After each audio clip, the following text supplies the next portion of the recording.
financieros o también actividades de seguro, porque este tipo de actividades o servicios tienen leyes especiales y no están bajo la ley de compañías como se encuentran las SAS. Quiero ahora indicarles el proceso de constitución. El proceso de constitución es muy sencillo. Se encuentra habilitado desde el 18 de mayo en el portal de la Superintendencia de Compañías. El primer requisito que necesitamos es contar con un certificado electrónico del accionista, es decir, contar con una firma electrónica.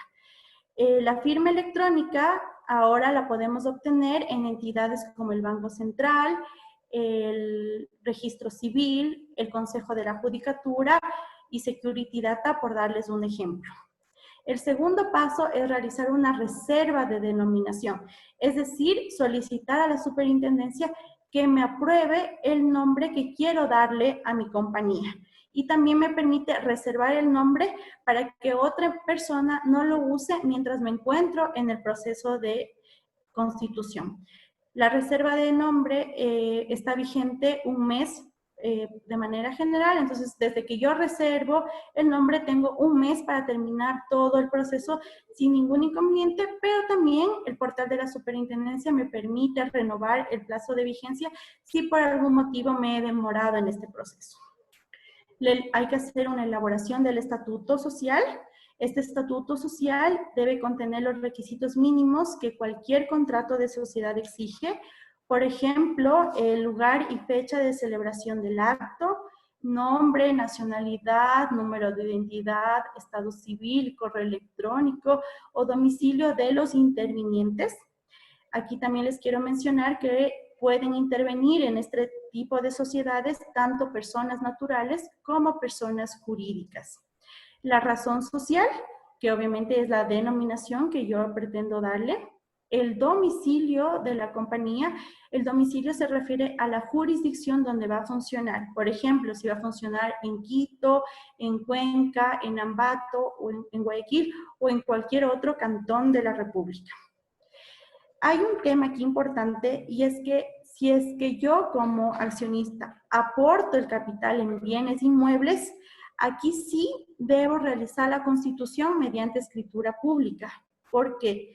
Porque cuando yo constituyo o aporto un bien inmueble a una compañía, estoy haciendo una transferencia de dominio, de título personal a la compañía. Entonces, esa transferencia de dominio debe cumplir los requisitos que la ley exige para el efecto. Entonces, obviamente, tendré que hacerlo bajo escritura pública y posteriormente inscribirlo en el registro de la propiedad.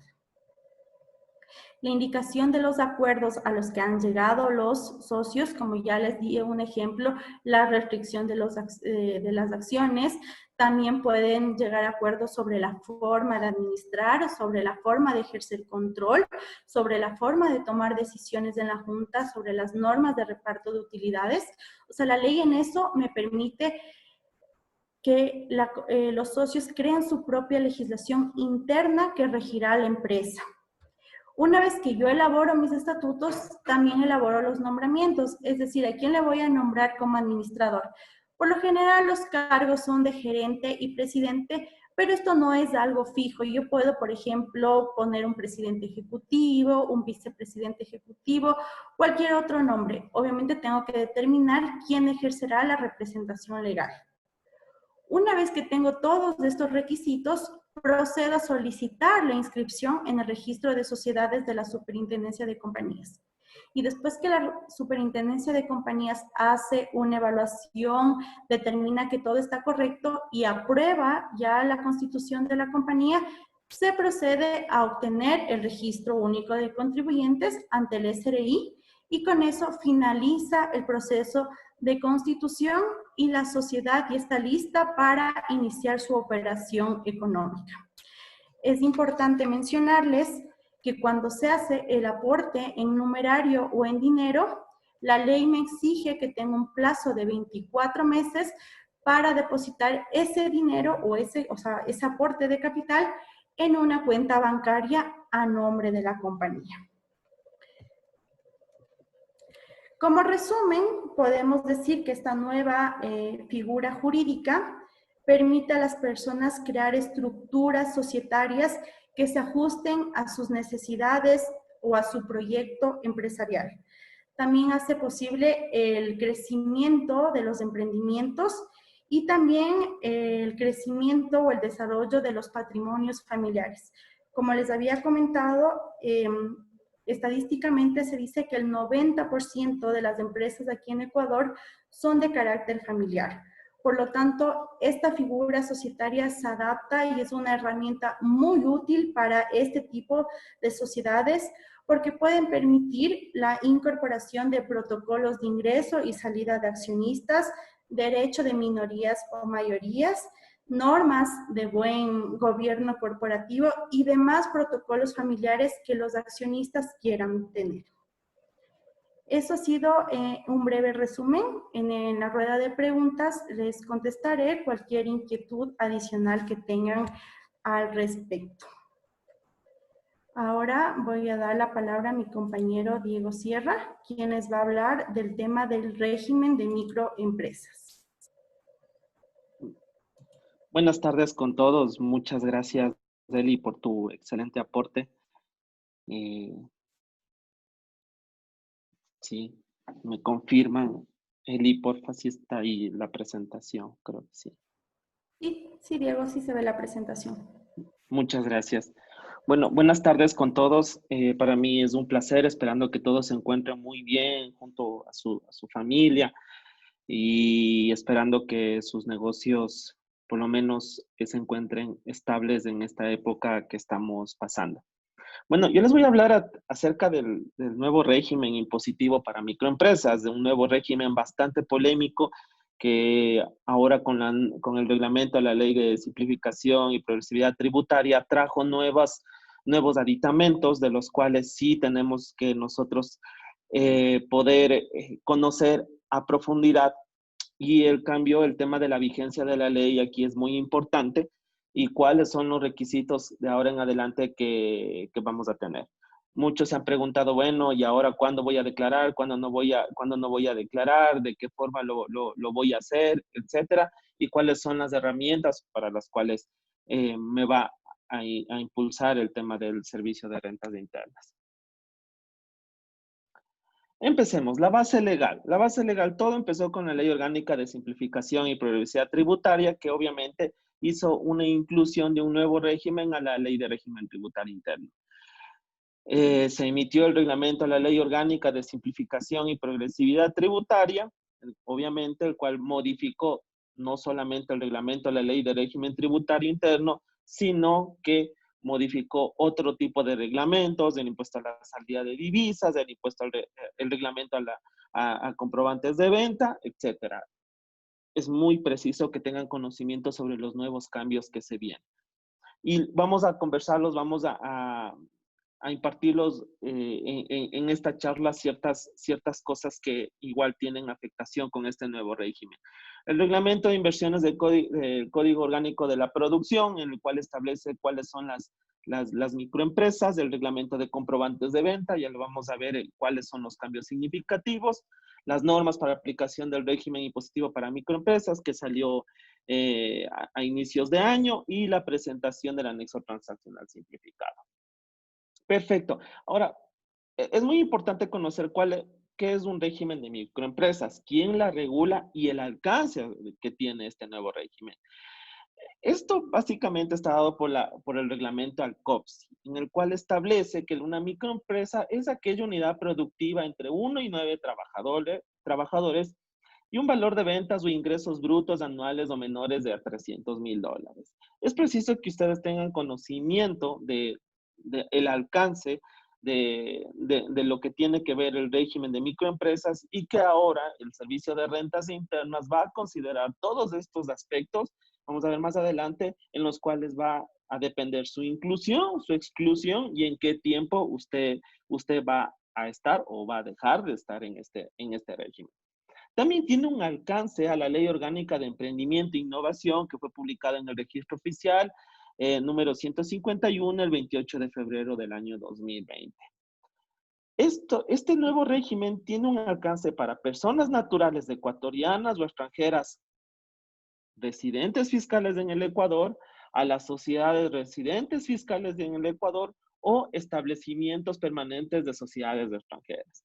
Entonces, mucho cuidado con eso. El alcance es para todo este tipo de personas, este tipo de contribuyentes, personerías jurídicas, personerías naturales o los famosos conocidos establecimientos permanentes. Perfecto. ¿Cuáles son las limitaciones de este régimen?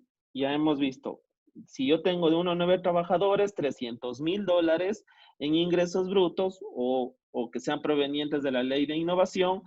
Si yo soy persona natural, sociedad o un establecimiento permanente, ahora muy bien, ¿cuáles son las limitaciones de este régimen? Tenemos 12 limitaciones de este régimen que ustedes lo deben considerar. Primero, si usted está en RICE, ya no puede apegarse a este régimen de microempresa. ¿Ok? Organismos internacionales, multilaterales, etcétera. Las instituciones, obviamente, las instituciones financieras que están bajo el control de la Superintendencia de Bancos y Economía Popular y Solidaria. Las que están contempladas en el artículo 28 y 29 de la Ley de Régimen Tributario Interno. ¿Cuáles son este tipo de empresas? Los ingresos por contratos de construcción o los ingresos de las actividades de urbanización, lotización y otras y similares. Este tipo de empresas, este tipo de actividades no pueden ingresar al régimen de microempresas. Después, como quinto, tenemos aquellas que desarrollan ocupación liberal, así como las personas naturales cuya actividad económica sea la prestación de servicios profesionales, notarios y registradores. ¿A qué se refiere con ocupación liberal? Aquí yo quiero hacer un énfasis en los cambios que se vino con la ley con el reglamento a la Ley de Simplificación y Progresividad Tributaria. Entonces, uno de ellos es, nos añade el término que es una ocupación liberal. Y de tal forma que la ocupación liberal únicamente para efectos tributarios se va a entender a cualquier actividad económica por servicios prestados de forma directa y personal por parte de personas naturales y en relación de dependencia. A ello se va a incluir profesionales, comisionistas, agentes, representantes, artistas y artesanos calificados por los respectivos organismos. Entonces, si ven que esto abarca algunas, estas actividades de ocupación liberal, sí tiene alcance de acuerdo al nuevo reglamento emitido.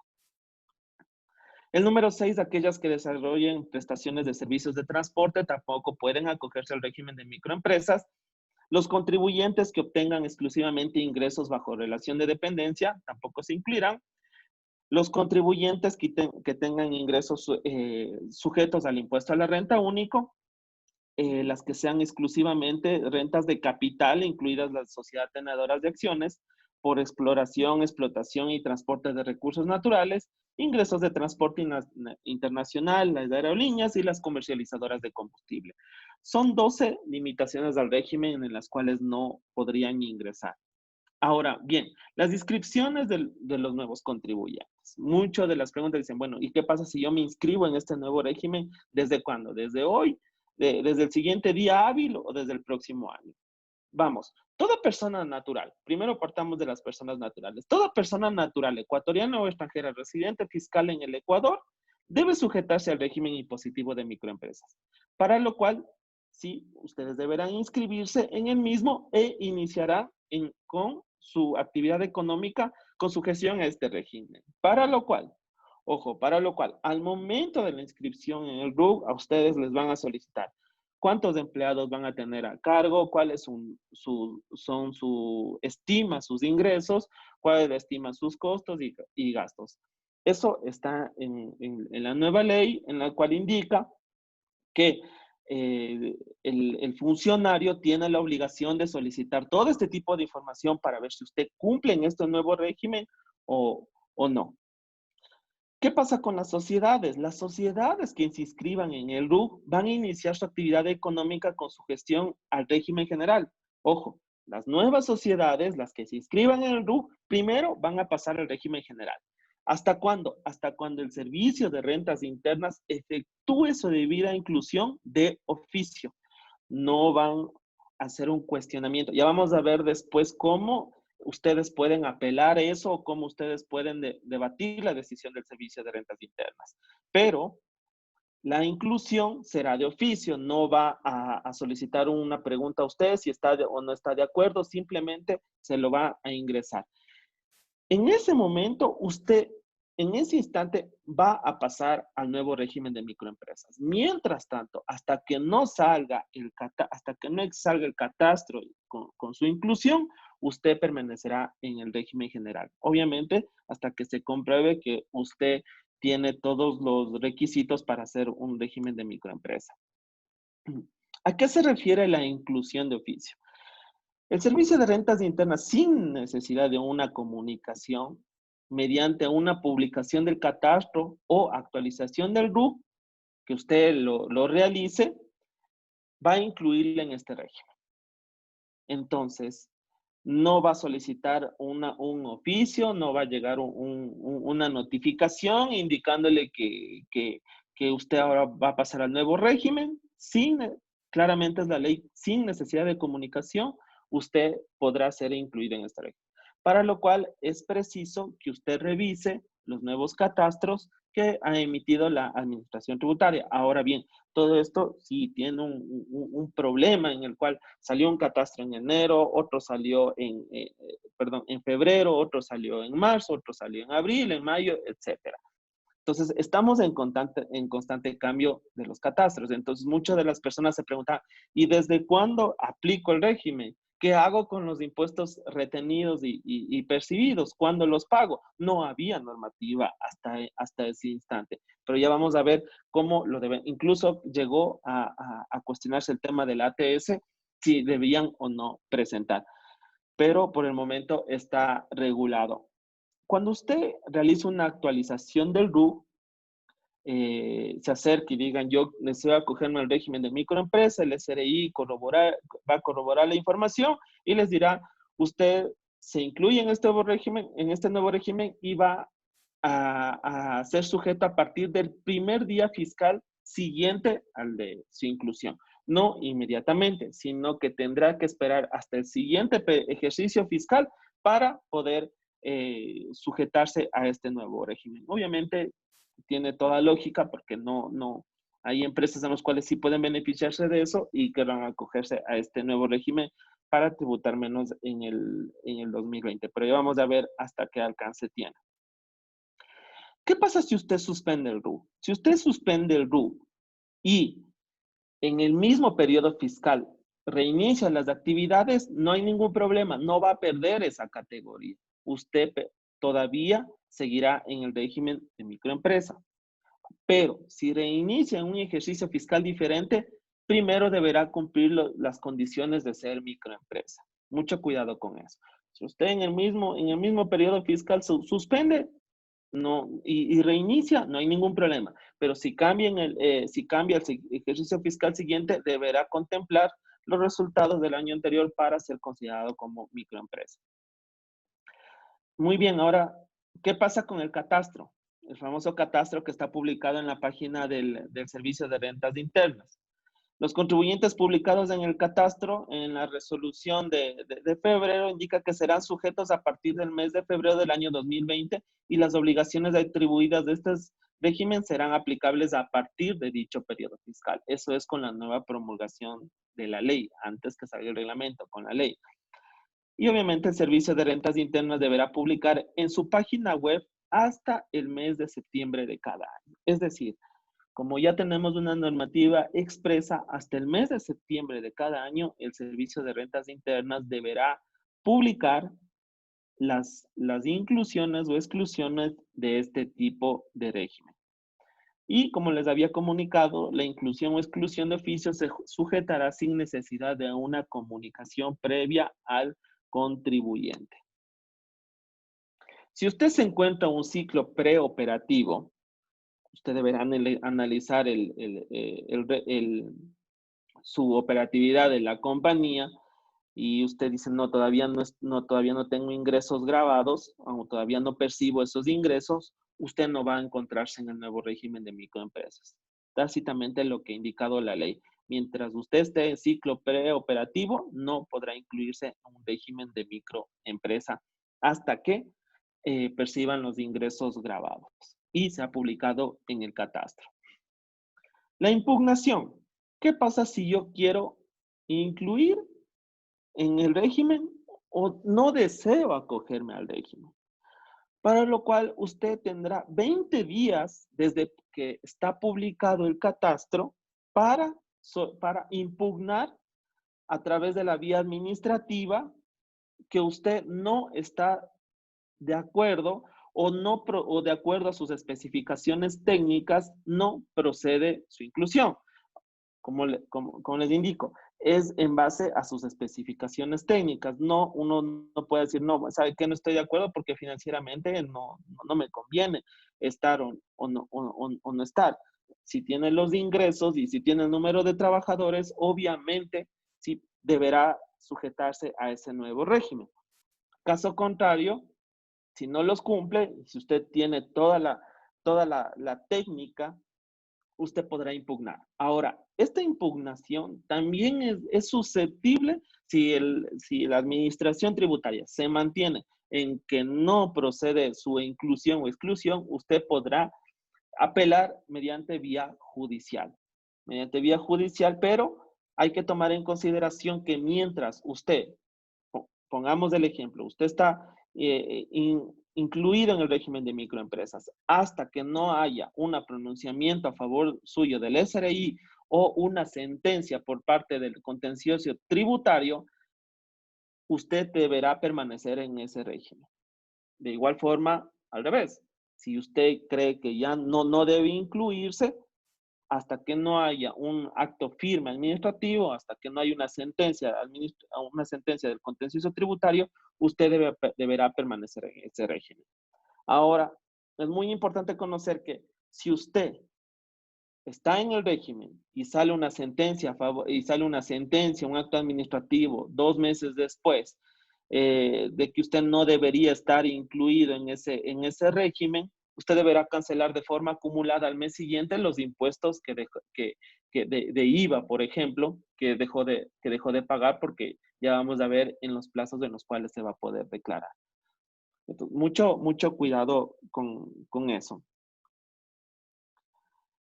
El Servicio de Rentas Internas rechazará la sujeción al régimen impositivo para microempresas cuando los contribuyentes no cumplan los requisitos y condiciones establecidos. Podrá de oficio rechazar el tema de su impugnación. ¿Cuáles son los deberes formales ahora de este nuevo régimen? Es muy importante que ustedes lo conozcan. Vamos a empezar con la emisión de los comprobantes de venta. Las facturas, liquidaciones de compra, comprobantes de retención y guías de remisión. Partamos de estos 4 comprobantes que los va a manejar el régimen de nuevas empresas. Ahora, sí, se van a preguntar, bueno, y según la ley me dice que no soy agente de retención. Vamos a ver cuándo sería usted un agente de retención. Entonces, vamos a verlo más adelante, pero el régimen de microempresas va a manejar estos 4 comprobantes: las facturas, liquidaciones de compra, comprobantes de retención y guías de remisión. Con el nuevo reglamento a la ley de simplificación tributaria, ahora nos indica que estos 4 comprobantes deben tener impreso la leyenda contribuyente al régimen de microempresas. Los 4 comprobantes, de forma obligatoria. ¿Ok? Si mantuvieran comprobantes impresos, si todavía no se acogen a la facturación electrónica y ustedes tienen comprobantes impresos, deberán imprimir la leyenda mediante un sello o cualquier otra forma de impresión. La administración deja abierto de que si usted tiene comprobantes, necesariamente con un sello o un mecanismo de impresión, usted deberá registrar la leyenda contribuyente régimen microempresas. Si por cualquier motivo usted sobrepasó los $300,000 o tuvo más trabajadores, etcétera, y el SRI le comunica o le indica o le saca del catastro, necesariamente usted deberá dar de bajas de esos documentos. Incluye la leyenda.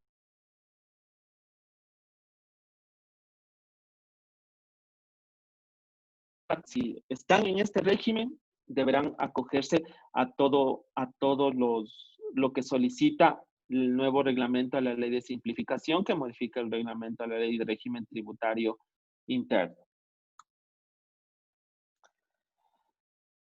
¿Qué es lo importante en esto? El sustento de las operaciones. No porque voy a pagar un impuesto a la renta único, no porque voy a dejar de ser un agente de retención, quiere decir de que mis operaciones no van a estar debidamente sustentadas. Para lo cual, si usted deberá solicitar usted deberá tener los comprobantes de ventas autorizados, deberá conservarlo durante 7 años y solo así usted podrá justificar el sustento de todas sus operaciones contables. Mucho cuidado con eso. Ahora bien, la contabilidad. Este tema que fue un poco polémico cuando estaban debatiendo el tema de la ley, que se incluía que no van a llevar contabilidad, que sí van a llevar contabilidad. Bueno, al final decidieron indicar que este régimen de microempresas van a estar obligados a llevar contabilidad. Pero ahora sí nos pusieron las especificaciones claras. Para las personas naturales, obviamente, van a llevar la contabilidad acorde a lo que indica la ley de régimen tributario interno y el reglamento. Si no está obligada a llevar contabilidad de esa persona natural, llevará un registro de ingresos y gastos. ¿Ok? ¿Qué pasa si es usted una sociedad? Al igual que los otros, que el régimen general, usted va a llevar su contabilidad acorde a los organismos de control. Pero, si usted es una sociedad en el cual no tiene un organismo de control, el reglamento de la ley de régimen tributario interno, bajo este régimen le dice que su contabilidad será NIF para pymes. Ya no le indica que deberá llevar bajo los principios ni acorde a la ley. Específicamente le dice que si usted es una sociedad que no tiene un organismo de control regulador, deberá llevar su contabilidad bajo pymes. Y obviamente las otras sociedades llevarán, al igual que una NIF full o la superintendencia de bancos o lo que es los otros regímenes. Impuesto a la renta. ¿Cómo vamos a calcular y cómo vamos a establecer el tema del impuesto a la renta? Para lo cual, primero tenemos que tomar en cuenta la siguiente fórmula de cálculo. Nosotros vamos a sumar todos los ingresos brutos grabados provenientes de la actividad empresarial únicamente sujeto a ese régimen. Mucho cuidado, yo puedo tener ingresos de varias fuentes, pero yo deberé sumar y considerar para liquidar mi impuesto a la renta como microempresa únicamente los que están sujetos a ese régimen. A dichos ingresos brutos, yo voy a restar las devoluciones o descuentos comerciales. Pero dichas devoluciones o descuentos comerciales, las que estén plasmadas en los respectivos comprobantes de ventas o las notas de crédito. Tengo mi factura, los debidos descuentos, tengo mi factura, la emisión de las notas de crédito. Únicamente en esos casos, nosotros podemos restar lo que se refiere a los ingresos brutos. Tenemos en mi primer caso mi total de ingresos. Ahora, la normativa indica, después de establecer la base imponible, usted está en todo su derecho de aplicar los impuestos diferidos. Sumarán las generaciones y se restarán las reversiones. Y mantendremos nuestra base imponible para el cálculo del impuesto a la renta. A dicha base imponible, nosotros vamos a multiplicar una tarifa del impuesto a la renta del 2%. Mucho cuidado que esta tarifa no va a estar sujeta a ninguna rebaja o disminución. Es única esta tarifa. Y por consiguiente, nosotros vamos a restar el impuesto a la renta que nos hicieran, ¿sí?, a nuestras facturas de venta, que bajo la nueva normativa será hasta el 1.75%. Del resultado que tengamos, vamos a tener un impuesto a la renta por pagar o un crédito tributario. Para lo cual, el pago y la declaración del impuesto a la renta bajo el régimen impositivo, esto es nuevo, Lo vamos a hacer de forma semestral. Bajo este régimen, el impuesto a la renta será de forma semestral, considerando la fórmula antes indicada. Únicamente se permiten el reconocimiento de activos, de activos y pasivos por impuestos diferidos únicamente en los casos y condiciones que se establezca en este reglamento a la Ley de Régimen Tributario Interno. Pues bueno, los que ya tuvieron la oportunidad de revisar la norma, se amplió. Ahora ya no son 12 activos por impuestos diferidos, activos y pasivos por impuestos diferidos, ahora son 13. Se incluyó el tema de arrendamientos. Y también revisarán lo que es jubilación patronal y desahucio, que de igual forma cambió la forma de calcular el impuesto diferido. Entonces, actualmente tenemos ya 13 impuestos diferidos en nuestra legislación tributaria. Se incluyó, como les digo, el tema de arrendamientos. Los contribuyentes incorporados de este régimen serán sujetos de retención de la fuente del impuesto a la renta hasta un máximo de un 1.75%. ¿Qué pasa con el crédito tributario? Yo tengo 3 vías para utilizar este crédito tributario. Yo puedo solicitar devolución por pago en exceso o pago indebido. Segundo, yo puedo utilizar este crédito tributario en otras actividades no sujetas al régimen de microempresa. Ya lo vamos a ver más adelante. Y el crédito tributario del impuesto a la renta anual en ejercicios posteriores. Entonces, yo tengo 3 vías si el efecto de mi cálculo es un crédito tributario para utilizarlo. He puesto un ejemplo, ¿sí? En el cual se puede visualizar el tema de un cálculo en este nuevo régimen, una aplicación de impuestos diferidos y un resultado a pagar en el primer semestre. Como les digo, ahora la tarifa máxima y tiene toda su lógica de que será de un 1.75%. Mucho dependerá del tema de lo que va a ser la concesión el reconocimiento de activos por impuestos diferidos, que será lo que determine, obviamente, la base imponible. En el segundo semestre tenemos unas ventas, una reversión de impuestos diferidos, menos las retenciones, tenemos un valor a pagar. Ojo, tenemos que considerar, por ejemplo, que en el primer caso, estos $150,000 se determina única y exclusivamente de enero a junio, nada más. No se considera otro tipo de ingresos. La administración indica los que sean declarados.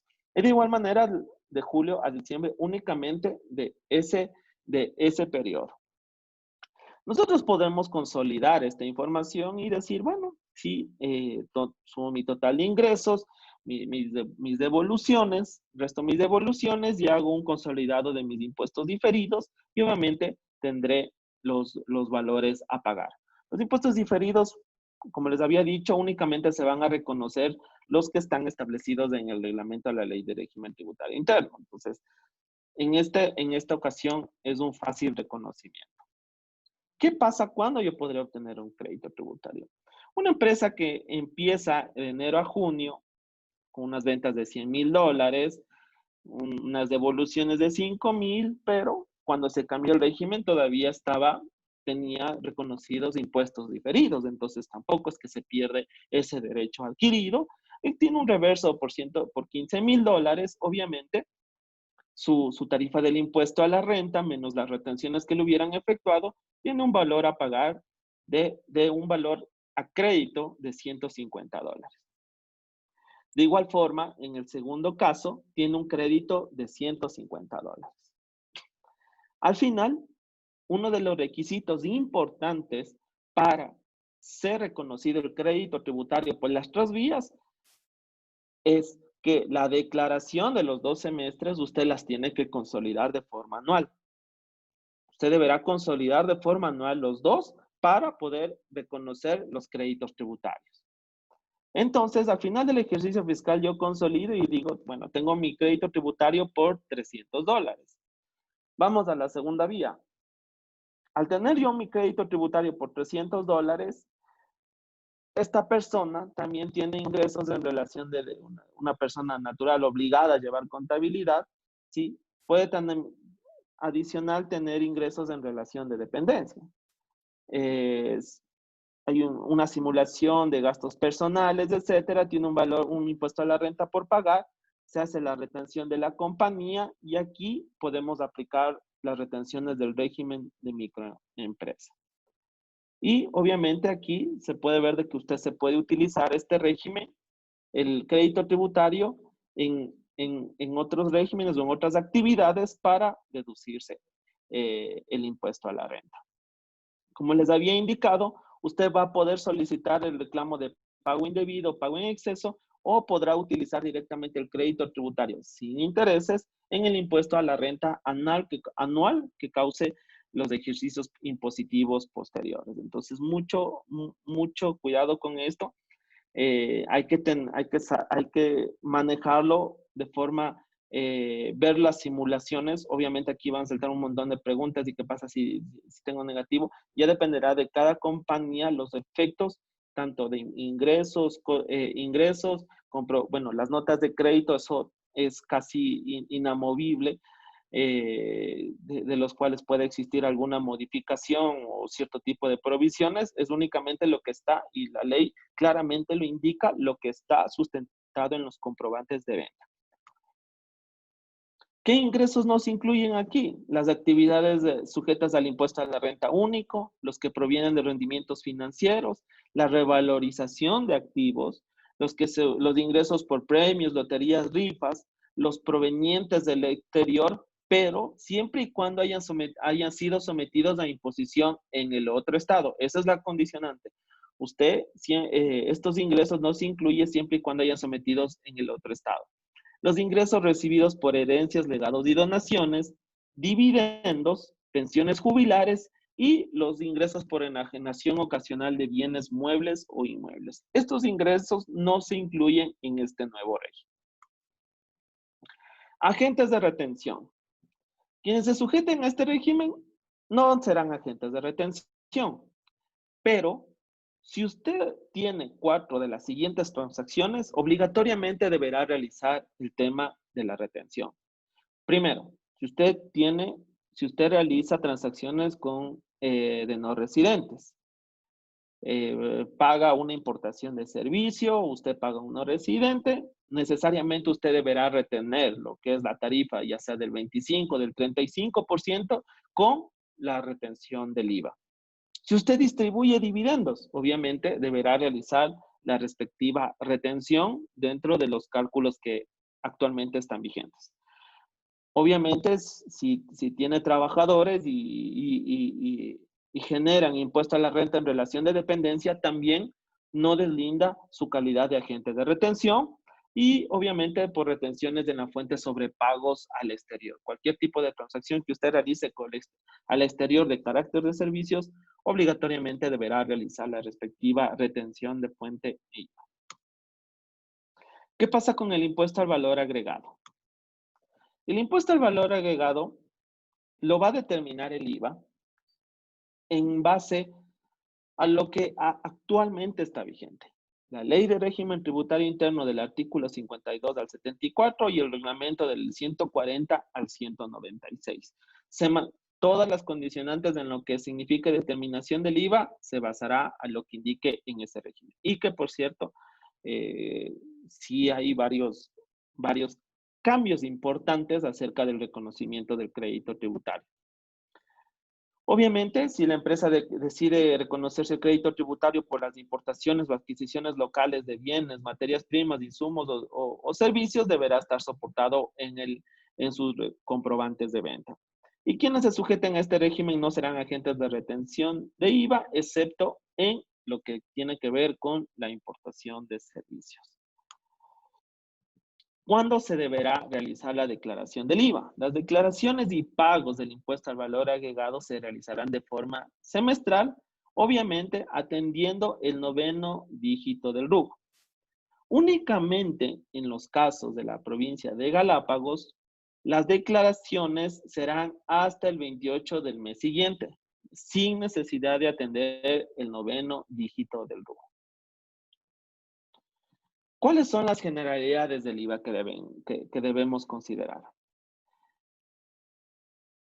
Una de las preguntas que siempre saltaba era, ¿qué pasa con las ventas a crédito?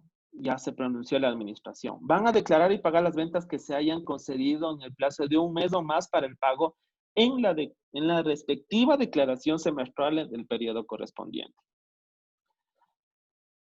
Algo también que ya normó a nivel general, pero también lo incluyó en este régimen, pero que está normado ya a nivel general y sacó específicamente cuando por A o B motivos no se pudo realizar la declaración y se subió en cero, para obviamente después indicar de que no graba la multa y únicamente pagar el interés, pues obviamente ahora ya no procede de esa manera. Las personas que hayan declarado en cero es como no presentadas y deberá calcular la respectiva multa. Si un caso se generó montos, si obviamente hubo hecho generador y obviamente hubo transacciones, pero al realizar la declaración en cero y después con transacciones, deberá calcular la respectiva multa. Ya no está exento de que usted ya no deba calcularlo. Cuando usted tenga suspensión de actividades económicas, los sujetos pasivos van a declarar de forma anticipada, mucho cuidado, incluso cuando no registre ventas. Si usted va a cerrar o cuando usted decida suspender sus actividades económicas de forma anticipada, deberá realizar la respectiva declaración.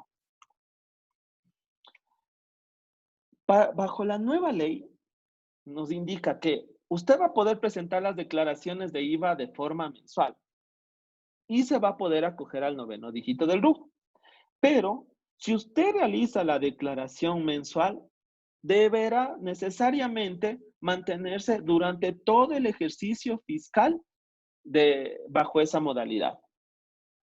Ya no podría cambiarla. Muy bien. Ahora, a partir de enero del siguiente año, usted, contribuyente sujeto exclusivamente a este régimen, va a poder elegir la forma de declaración. Usted va a indicar si puedo realizarla de forma mensual o semestral. Pero, mucho cuidado con esto. Si usted elige de forma mensual, usted deberá sujetarse, obviamente, al 9º dígito del RUC para cancelar al mes siguiente. Si usted dice, no, ya no me alcanzó, me equivoqué, lamentablemente, no significa que usted va a tener hasta el mes de junio para poder declarar. Necesariamente su obligación es declarar con las respectivas multas e intereses. Pero si usted eligió de forma semestral, obviamente va a esperar hasta el mes de julio para hacer las transacciones de enero a junio, acogiendo al 9º dígito del RUC. Pero lo que sí quiero que tome en consideración, que si, al usted realizar una declaración mensual, prácticamente deberá cumplir todos los requisitos al mes siguiente y según el 9º dígito. ¿Qué pasa si usted retuvo IVA en las indicaciones que ya les habíamos visto? Si usted retuvo IVA, estas van a ser declaradas y pagadas de forma semestral. Esto también es un cambio que se le realizó en la norma porque antes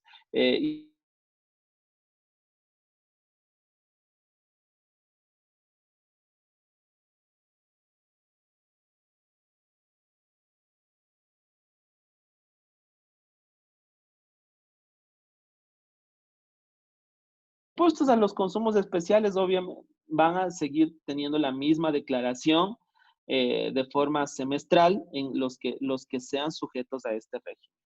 Obviamente lo podrán realizar en el mes de las transacciones de enero a junio en el mes de julio y las de julio a diciembre en el mes de enero.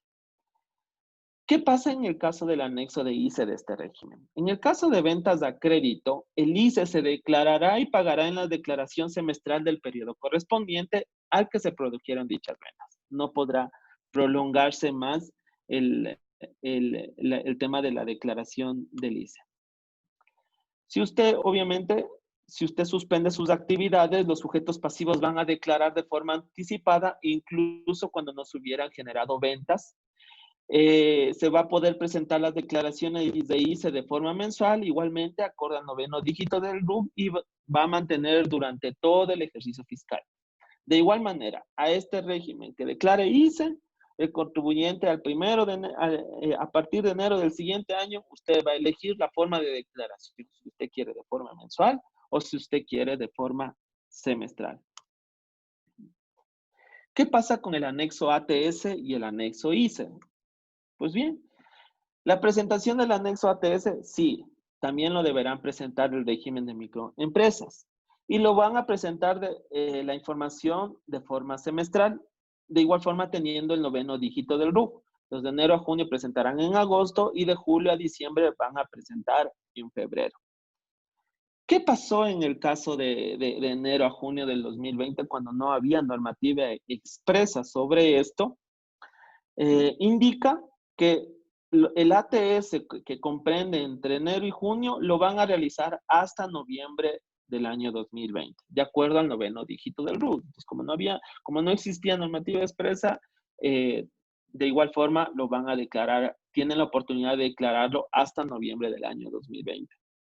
Pero si por algún motivo usted realizó la declaración mensual, usted va a poder presentar de forma consolidada únicamente de aquellos meses restantes de los que no pudo declarar dentro del periodo y los que estén comprendidos de enero a junio hasta el mes de noviembre del año 2020.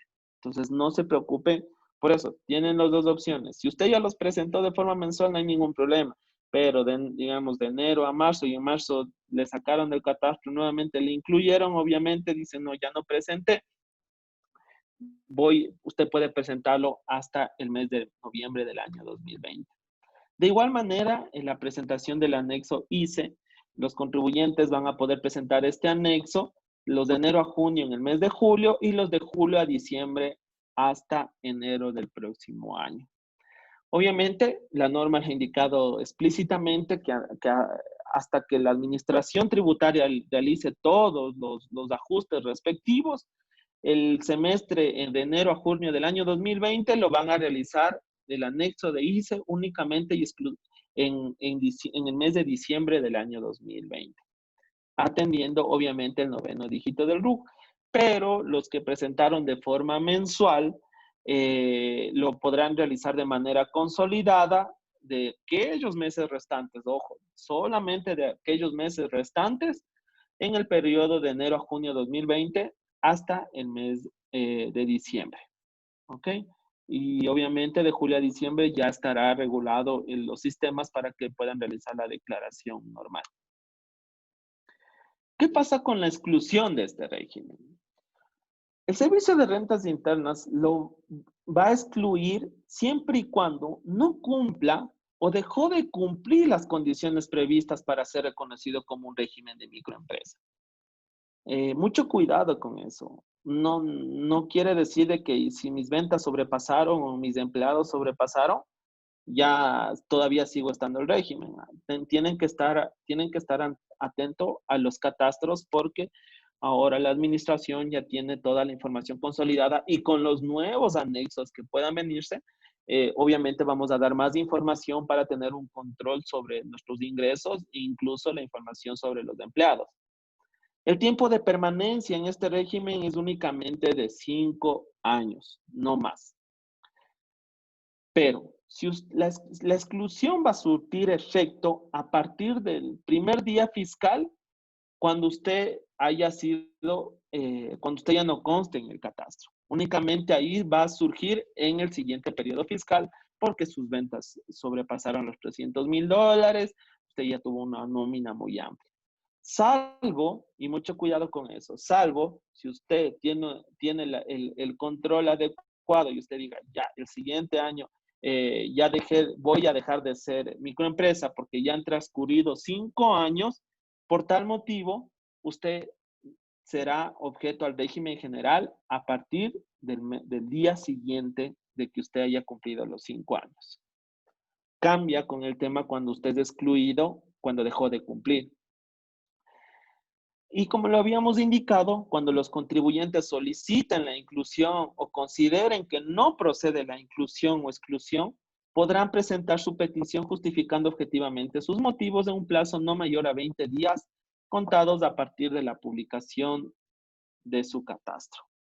Entonces, hemos visto desde su inclusión, su registro, ahora su nuevo cálculo, su nueva base imponible, qué ocurre con su crédito tributario, la declaración semestral, la presentación del ATS, hasta su exclusión de oficio en este régimen.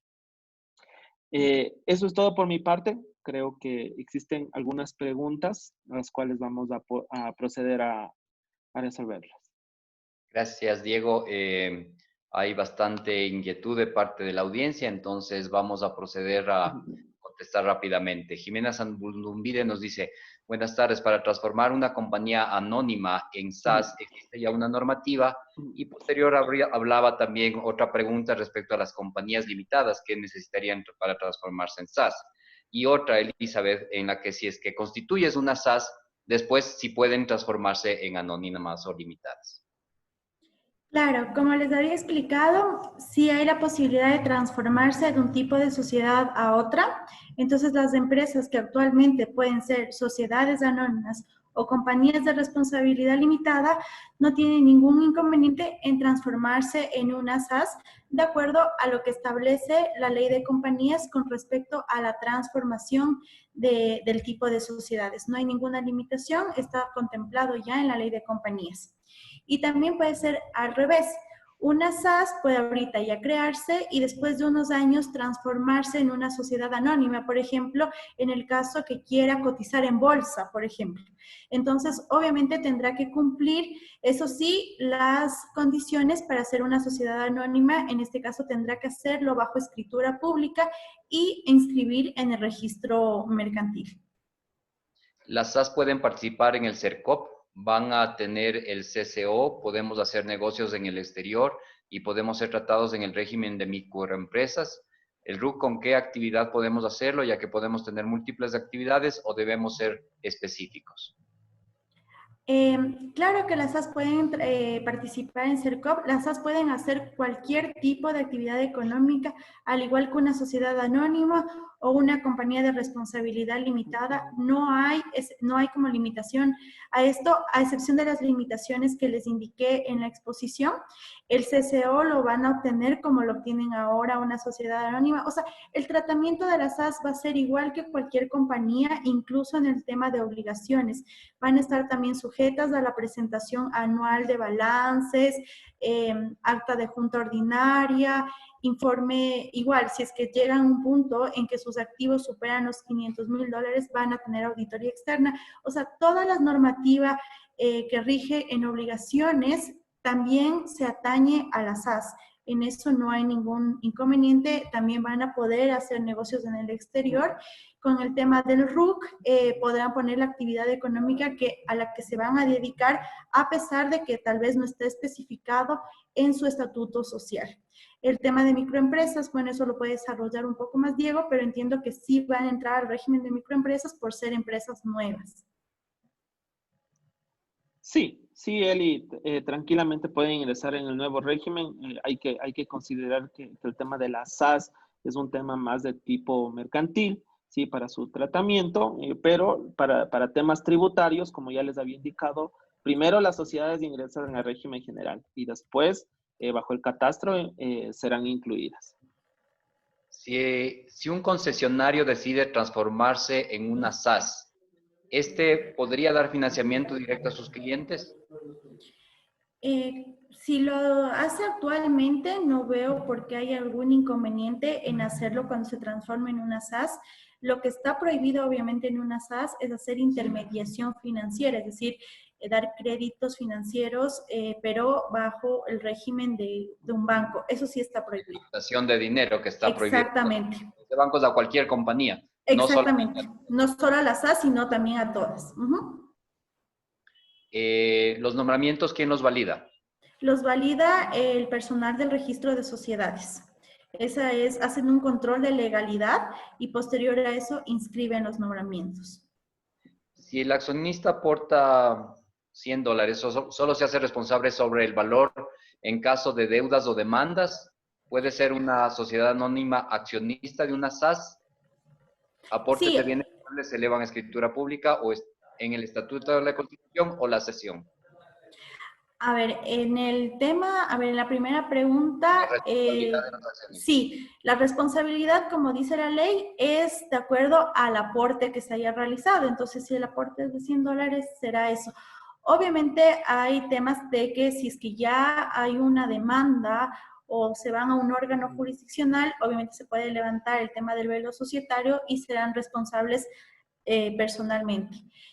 Con respecto al tema de...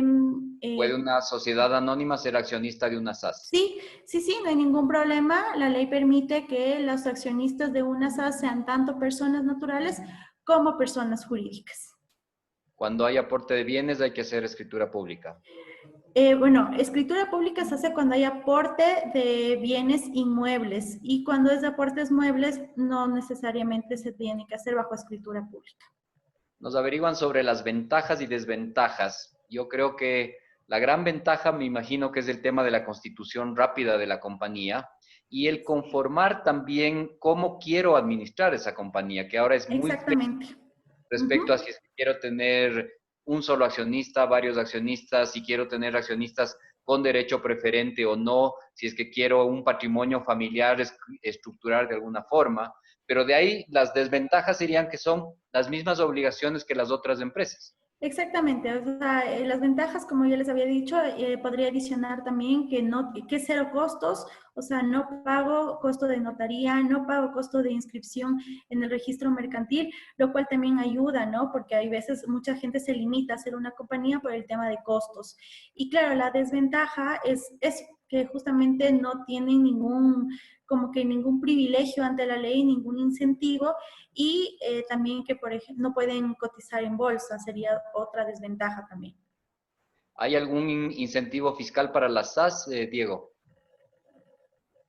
Dependiendo del régimen al cual se acoja, también estaba leyendo la ley de fomento productivo, todo dependerá, se podría incluir como inversión nueva y productiva, si un caso sus ingresos van a sobrepasar los $300,000, entonces sí tiene abierto varios abanicos de incentivos tributarios. Entonces tendrían los mismos incentivos que están para la ley, igual que tienen todas las compañías, pero no por ¿Sí? ser una SAS tiene un tratamiento tributario diferente. No, no, no tiene ningún tratamiento ni No. legal ni tributario diferente. Está bajo supervisión de la Superintendencia de Compañías y Sí. si es que es así, si tienen más de $500,000 de activos, ¿deberían contratar a Russell Bedford como auditores? Claro que sí, contrátenos con mucho gusto. Claro, y tendrían lo mismo tratamiento que todas las empresas. O sea, si llegan más de Exactamente. $500,000, tienen que contratar auditores externos. Uh-huh. Y el SRI lo cambia en el catastro a microempresa. ¿Es suficiente o qué más hay que hacer, Diego? No, por el momento, o sea, por el momento es suficiente lo que consta en el catastro. Obviamente el catastro, lo malo es que no lleva una temporalidad y hemos visto empresas que se han incluido y han excluido y perdieron el dato de su exclusión. Entonces, sí es importante verificar la fecha del archivo, pero hasta el momento eso bastaría para ser incluido. Por eso la ley incluso le dice que no le van a notificar y hay que verificar el catastro. ¿Esa impugnación es de 20 días hábiles o calendario? 20 días hábiles son. ¿Qué pasa si no impugnas en ese plazo de 20 días? Si no impugnan el plazo de 20 días, bueno, verificando el tema del contencioso tributario, si tampoco lo podría realizar porque debe haber primero un acto normativo administrativo para que se pueda impugnar. Entonces, prácticamente ya no podría realizar nada. Han habido varias variaciones de este catastro. ¿Cuándo crees que hay un catastro definitivo en la que ya no estén personas en relación de dependencia o que hayan facturado menos de $1,000? Como lo había indicado, el reglamento indica que hasta el 30 de septiembre será publicado los catastros por parte de la administración. ¿Las microempresas deben emitir comprobantes de venta electrónico? Sí, sí, sí, sí, sí. Y hay que tomar en consideración que este nuevo reglamento indica que después de su promulgación en el registro oficial tiene 90 días el Servicio de Rentas Internas para realizar todos los ajustes tecnológicos y adaptarse a este nuevo régimen. ¿Desde qué fecha hay que imprimirse la leyenda de comprobantes de venta electrónico contribuyentes régimen microempresa? como le detalló, incluso si tuviera, vamos a dividirlos en dos, los de electrónicos, eh, por tema de vigencia por tema de vigencia de la ley, yo lo pondría en el tema de descripción y en el tema de los comprobantes de físicos, ya como lo mismo ha dicho la ley, con un sello. Ya desde ayer se emitió el tema en el registro oficial. Alejandra Jaramillo, estamos tomando tu correo electrónico y te mandaremos la presentación. A igual que todas las personas que necesitan nuestro soporte, estamos a las órdenes en russellbedford.com.es para cualquier duda que tengan. Si tengo ingresos por diversas actividades, comercio, jubilación, docencia, ¿con cuál calculo el impuesto a la renta? Claro, lo que les había indicado en el ejemplo. Únicamente el régimen de microempresas calcularán su 2% menos las retenciones y los demás se sujetarán al régimen general y lo deberán realizar de forma anual. La única conexión que hay es si tuviera crédito tributario en el régimen de microempresas, que lo podrá aplicar en el otro régimen. ¿La retención del 1.75 es para bienes y servicios? Tal como está ahorita la normativa, sí, porque no podría ser el impuesto a la renta, no podría ser menor que una retención. Nunca se habría recaudación. En el registro de microempresa ya no existiría la deducción que permitía hacer rebaja de base no gravada antes de definir la base imponible. Por el momento no, ya no habría. Son el único cálculo de la base imponible. ¿Cómo está la ley? Los impuestos diferidos, arrendamientos es obligatorio la aplicación en microempresas y en las empresas pymes. Un tema de asesoría de información financiera, tengo entendido que sí lo podrían aplicar. ¿Le podrías explicar cuál es la reversión? La reversión es, por ejemplo, impuestos diferidos. Y estamos preparando un webinar de impuestos diferidos junto con la legislación tributaria, en el cual, bueno, hago un reconocimiento por jubilación patronal, que de un empleado que tiene más de 10 años, les adelanto, únicamente se van a reconocer impuestos diferidos de empleados que cumplan, que sean mayores a 10 años, y después de ese empleado, cuando tenga 17, 18 años, sale.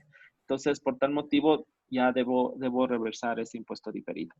La retención del 1.75 es para bienes y servicios. ¿Qué pasa con las retenciones de IVA? ¿Cuál es la fecha de aplicación de este nuevo porcentaje? El nuevo porcentaje, como les dije, desde la vigencia de la ley, ojo que hay que tomar en cuenta el ajuste que ya le haga la actualización de la factura.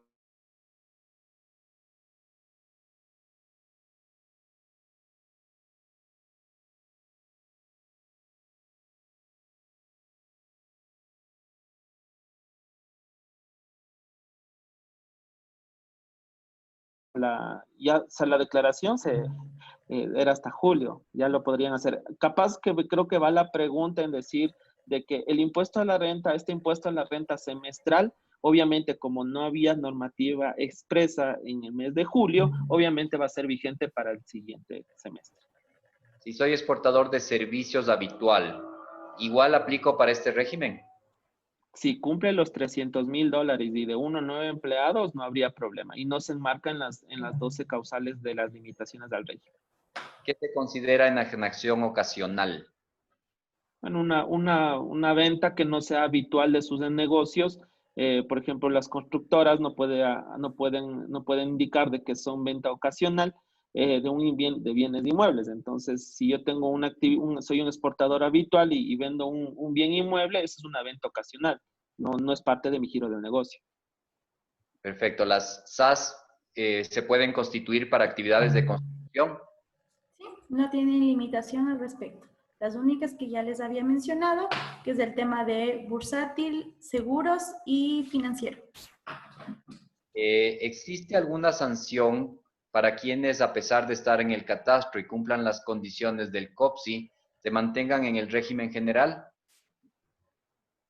Ya, como lo leo, si hablamos de retenciones y declaraciones mensuales, o sea, no habría ningún problema, pero hay que tomar en consideración, la ley de régimen tributario interno dice que la inclusión es de carácter obligatorio.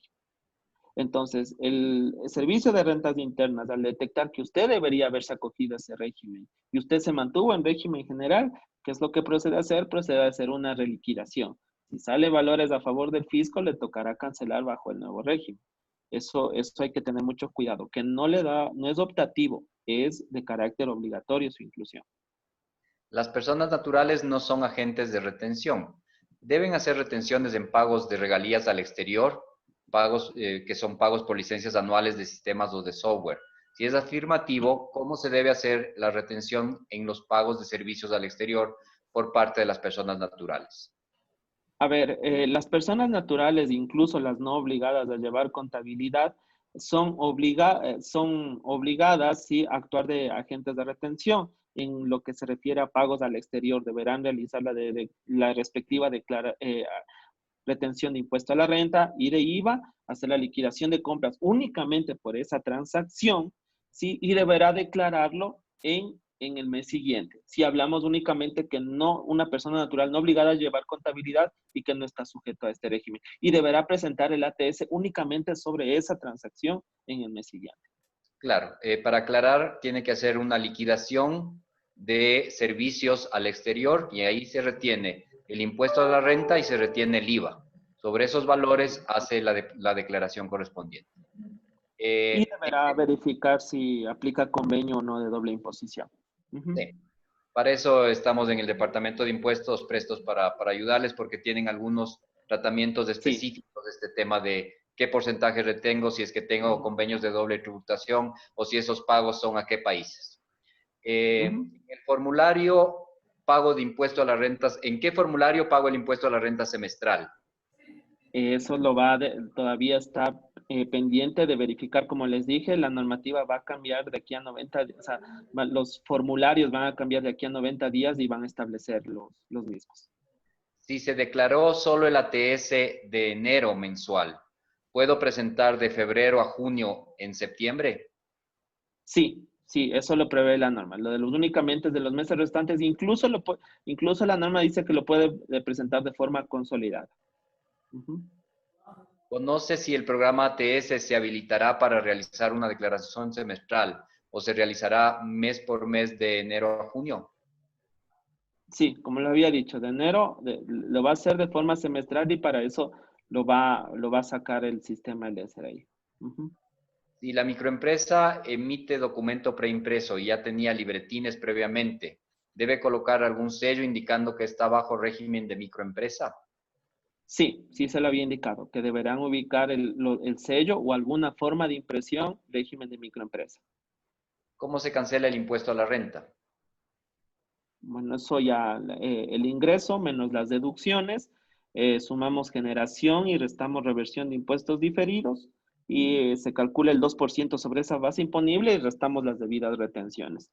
En la presentación ya los podrán ver los ejemplos con los cuales estaba actuando cuando es valor a pagar y cuando tiene crédito tributario. Presenté todos los anexos mensuales, pero la declaración semestral, en forma semestral, ¿tendría algún problema en ello? No, la verdad que no. Ha cumplido netamente con lo que es la formalidad. ¿Cada qué tiempo el SRI actualiza los catastros de microempresas? Ese es un cuestionamiento que lo hemos realizado. Estimamos que de forma mensual, pero hasta ahora lo que está en normativa que tendrán hasta el mes de septiembre para realizar todas las actualizaciones. Limitación por ocupación liberal. ¿Dónde puedo ver la normativa para los artesanos? Bueno, hay ley específicamente ley de artesanos y tributariamente hay una sección de este régimen. Y que hay cambios con el nuevo reglamento que los diremos más adelante. Ajá. ¿Cómo se hace con las facturas electrónicas con la leyenda? Sí, como hasta que salgan la nueva configuración del sistema, la mejor opción es ahora poner en la descripción. ¿La declaración del formulario 113 se declara semestral o mensual? Bueno, si no es agente de retención, no deberá realizar el tema de la declaración, pero ahora hay que considerar algo. Si usted es agente de retención de impuesto a la relación de dependencia, obviamente deberá declarar la base imponible con el impuesto a la renta que usted le haga a sus trabajadores.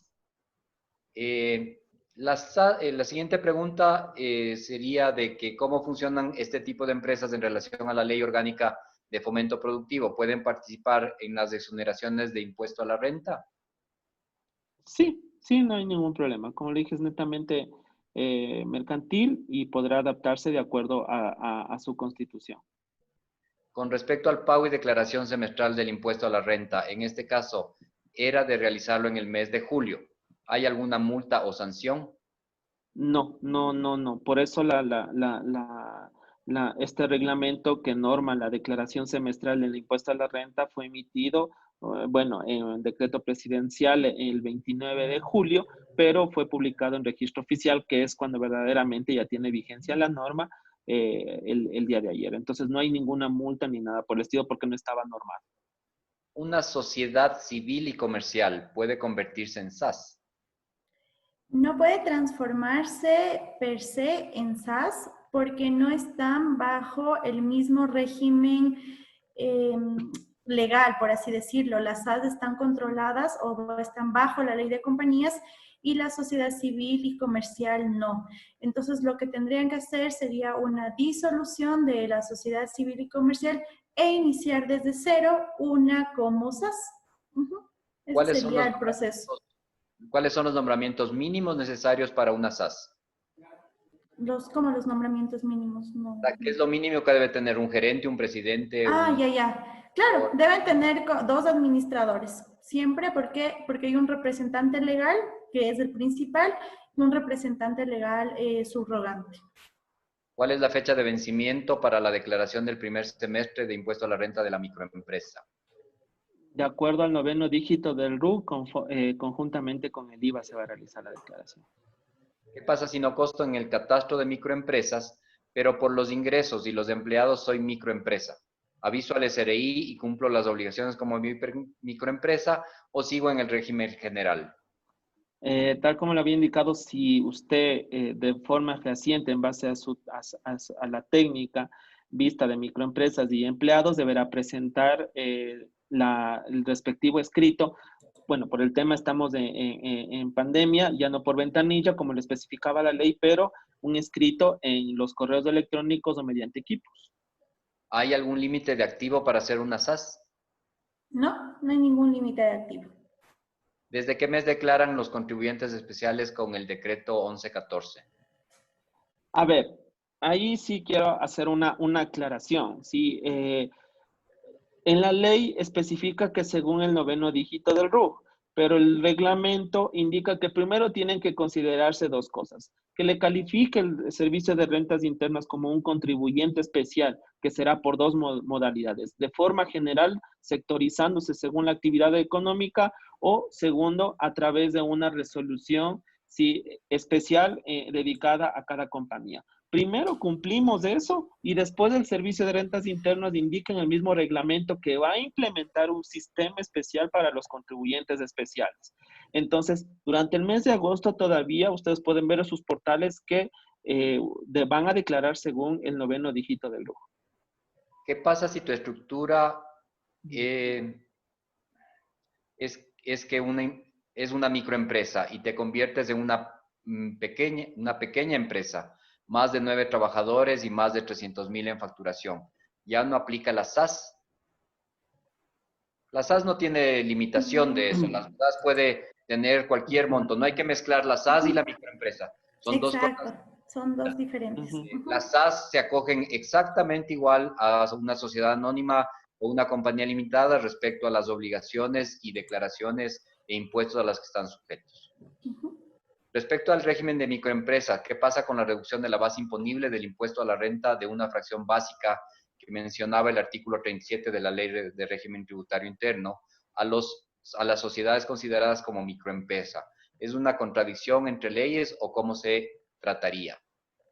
Hasta el momento no hay una especificación.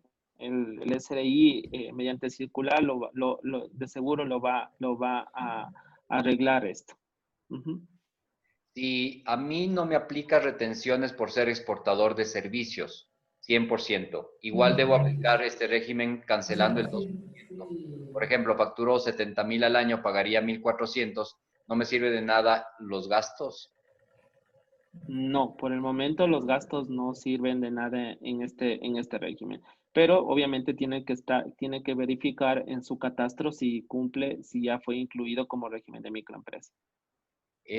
A Fabián Robles le compartiremos los teléfonos de Russell Bedford, pero russellbedford.com.es pueden encontrar toda la información de nuestra compañía. El proceso de la SACE lo puede hacer online, Elizabeth. Sí, de hecho es justo una de las ventajas que el proceso está habilitado totalmente de manera electrónica. Entonces solo se ingresa a la plataforma de la superintendencia y se ingresan los requisitos que ya les había mencionado. Las compañías que están en el catastro de microempresa pueden aplicar la CERCOP.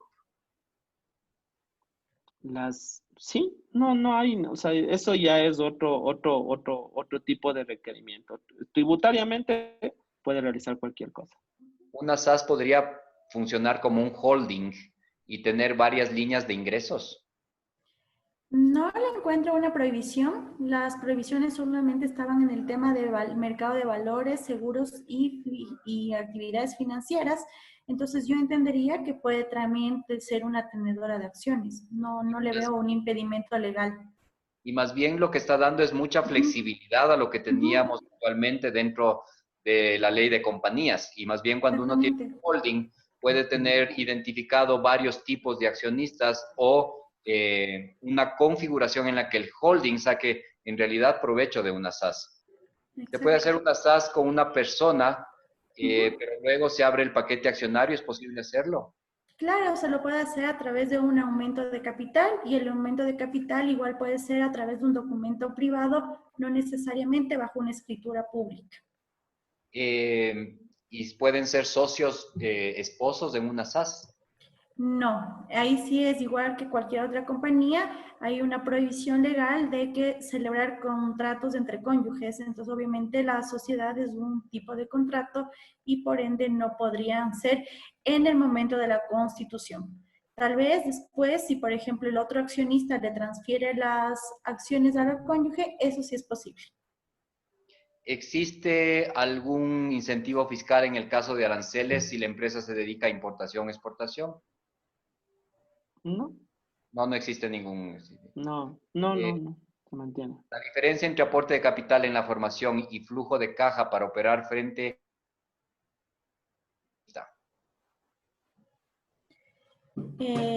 Claro, no, una cosa es ya, exacto, una cosa, Exactamente igual que una compañía, no uh-huh, existe un tratamiento no, especial por la conformación de capital o el flujo en no, las. no, no. Enviaremos la presentación. Vemos que tenemos muchísimas preguntas. Yo creo que ha despertado muchas inquietudes y eso era el interés de Russell Bedford, de compartir con ustedes todas estas nuevas leyes que están saliendo.